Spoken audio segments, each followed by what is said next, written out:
plus pour cette année. Cet été, 8 millions de voyageurs ont utilisé la plateforme Airbnb pour se loger en France, soit une hausse de 35% en un an. Parmi eux, une majorité de Français, 5 millions. Est-ce que la concurrence de ces locations de particulier à particulier fait chuter les nuits d'hôtel? Est-ce que les deux peuvent cohabiter? L'enquête de Johan Relat et nos bureaux en région. Ce sont des milliers d'appartements qui se louent chaque jour entre particuliers sur Internet. Mais ces meublés de tourisme menacent-ils l'hôtellerie traditionnelle? Au Grau du Roi, c'est l'avis du responsable de cet hôtel. Les plateformes de location sur Internet lui auraient fait perdre plus de 8% de son chiffre d'affaires. Donc il nous reste une vingtaine de chambres disponibles donc pour lundi. On a quantifié donc par rapport à l'année dernière 500 nuitées en moins. C'est énorme, d'autant plus que les marges en hôtellerie sont très justes.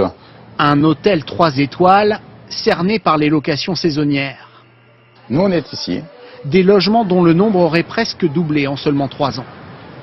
Juste le bâtiment voisin de l'hôtel, donc on peut compter 6-7 locations. Et sur la ville du Grau du Roi, plus de 300 locations. Des offres entre particuliers désormais disponibles sur de nombreuses plateformes. La principale Airbnb revendique plus de 600 000 annonces en France, mais refuse de parler de concurrence. Les offres Airbnb et les autres modes d'hébergement sont complémentaires. Elles répondent à des envies et besoins différents en fonction du nombre de voyageurs, du niveau de service et de confort attendu. Mais cette année, avec 225 millions de nuitées en meublé de tourisme contre 220 millions dans les hôtels, ces locations devraient dépasser pour la première fois l'hôtellerie traditionnelle. Une menace pour certains établissements seulement, selon ce spécialiste.